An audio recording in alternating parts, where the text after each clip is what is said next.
Hello my beautiful people, ndabaramukije mwese mukurikirana Eric Burundi TV, aho muherereye hose mu gihugu cy'u Burundi.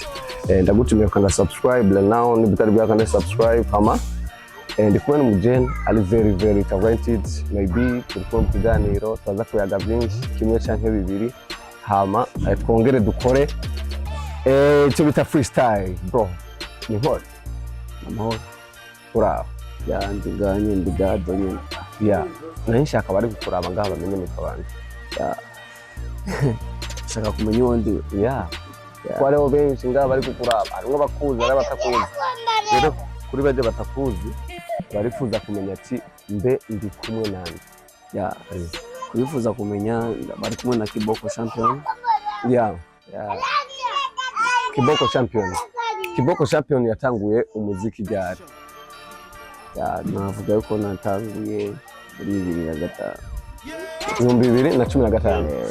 Nize ntambamye Kiboko Champion umaze guhura nazo mu mwuga w'umuziki wo kuririmba. Ndibaza yuko ibintu by'uburimbi biragoye muri intambamye ziba nyinshi mu buzima.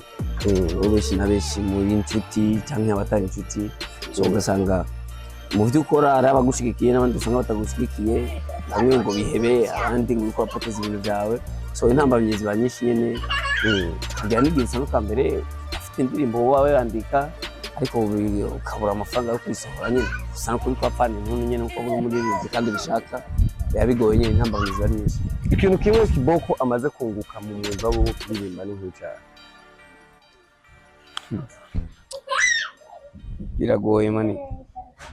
Biragoye cyane. Mugabo iriho mugabo bugati byo bari private kuto bushimye kubivugira ku mugaragaro. Hari ibintu bitari bikwiriye kuvugwa byinshi twabivuga ariko hari n'ibindi bitari bikwiriye kuvugwa. Yeah, okay. Reka tugende kuri kinacho. Muri bimwe canke bitatu abaririmbyi bakunze guhura navyo cyane abaririmbyi bakiduga. Ni bimwe byo gufatwa nabi n'abaririmbyi boba barabatanze mu game, boba baza bari mu game, bewe biramaze gushikira. Icyo kintu nico gute nagiye biramaze kunshikira. Bamwe muri bo bari inshuti nyine kuva kare ariko bamaze kuba bafite intambwe ya mbere ya kabiri natwe tukiri down. Haragera igihe natwe tutangwa kwa building kazi kacu ka mbere, ariko iyo tubabwiye ati mutugirire uko nuko usanga ntaho biri butugeze nta bintu birebire. Niwe muririmbyi ku bwawe usanzwe ukunda cyane muri Buja Flava? Muri Buja Flava yeah, ni hamwe umuntu aba akunda abantu benshi. Ntaba nka mugabo usanzwe ubufise nka babiri cyangwa umwe umva ko wakumodifiniye. Yeah.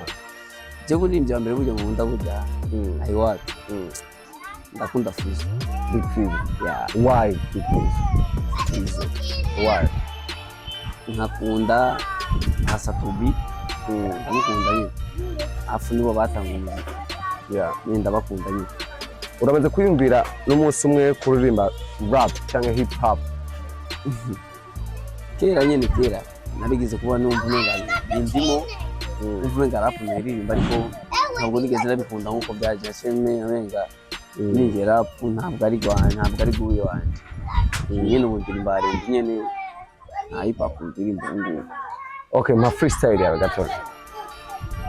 Freestyle ya indirimbo yiwawe wanje. Yeah.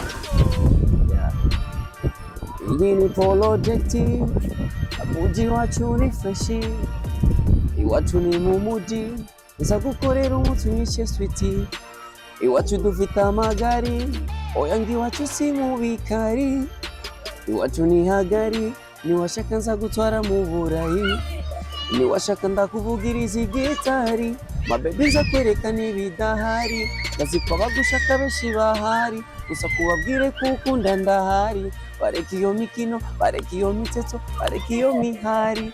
Yeah bro, iyo nyimbo ni hapo. Very good bro. Buryo ufite indirimbo zingahe ku YouTube channel yawe? Ku YouTube channel yanjye bisa nko YouTube ya mbere nakoresha ntabwo ari ugiye isabwa, so nayo mfite indirimbo imwe ariko nabwo ntasa nk'uyihagaritse. Nyine ubufite shasha ariyo ngiye no gushaka ibikorwa nyine by'ubutitse nyine bimwe bigahagarara bazo kubona nyine bishasha. Kiboko ndakuzi guhera kera. Yeah. Kiboko ujya narinzi wrong ati yemera afise indero yubaha. Eske yuba ari Kiboko wu? Ndazibaza.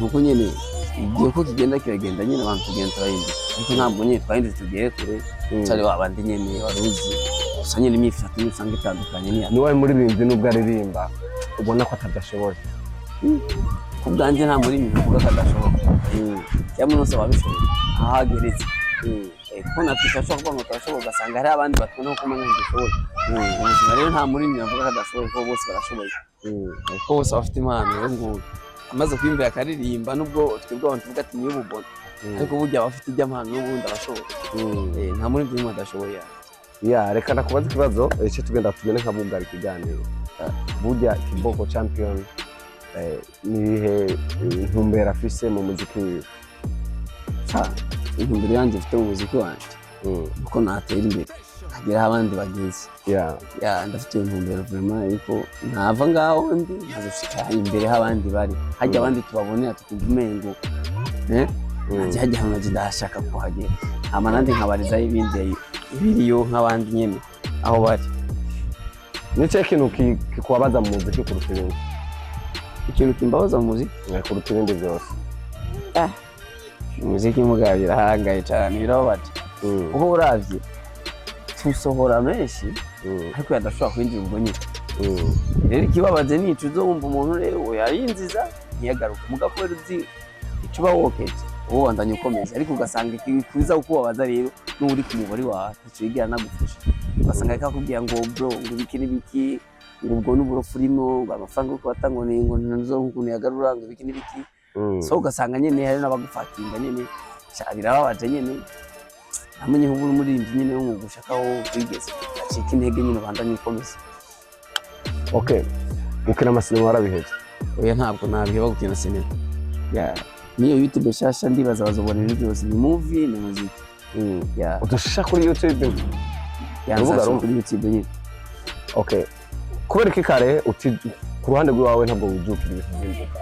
Wewe kare igituma ntiduka ibintu by'imbuga so nararaba aho igihe kiri n'igihe turimo kwanza bigoye cyane ugasanga ntabwo hari umuntu amaze imyaka 3 afite imyaka 3 ariko ashaka ku mbuga ariko ugasanga kumbure n'imbuga ziwe ntizirahagurutse naho ziragera bivaye n'ukuntu dufite imbuga zimwe zitari mu usanga mu mbuga zacu burya hari ibisabwa bitarimo mu mbuga zacu rero ugasanga nubwo nayugurura n'ubundi ni bya biri nyezo zo kora imyaka 3 wazeka ibintu byawe kandi ziko bikazi ntagira aho bikugeza ahubwo ituma witonda kumbure izo urubuga rwiza rwa mbere uguruye ariko burya rugere aho kugeza rugo kugeze urubuga kuza umuntu no kwaye no kubana abantu benshi cyane kuzana umusaruro w'amahera kugira urubuga ruvugire kugira urubuga ubone ko rufite agaciro urubuga kugira ubone kuzana amahera cyane kubana abantu benshi cyambere no kwandika izina kwanza ukakomeza kandi umaze kubandika izina n'ubure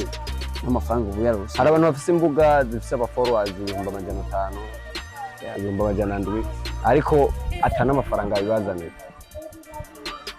nawe njyo ntumbero wifuza gushika ubu yajeri imbere hano wakwifuza yuko wagira abantu nk'aba za amafaranga ubwese mugabo bariho kandi bakenye babishaka mugabo kandi bakenye barakenye uko biramenyekana n'ubu ushobora kugura urubuga ukacuronka followers miliyoni zine barabigukorera ukabironka uya mugaje shaka ibyo bankuri ushaka by'ubuya cishaka ibe bike mugabe rwanje twitegeye video yawe ya shasha video shasha ndibaza mwiyongizo yahabona twamaze kubona amapost wa Mungu amaze kubona amapost yanakumbuka post zatangwa nyine kubonekana vuba cyane rero ni vuba cyane nyine video yaraheze mugabo vuba cyane nyine yaje kana gushimira Kiboko namwe amanda guhe courage mu kazi kawe big up sana nubwo nyine bidusaba ko dukomeza big up sana hama reka ndagushimire kandi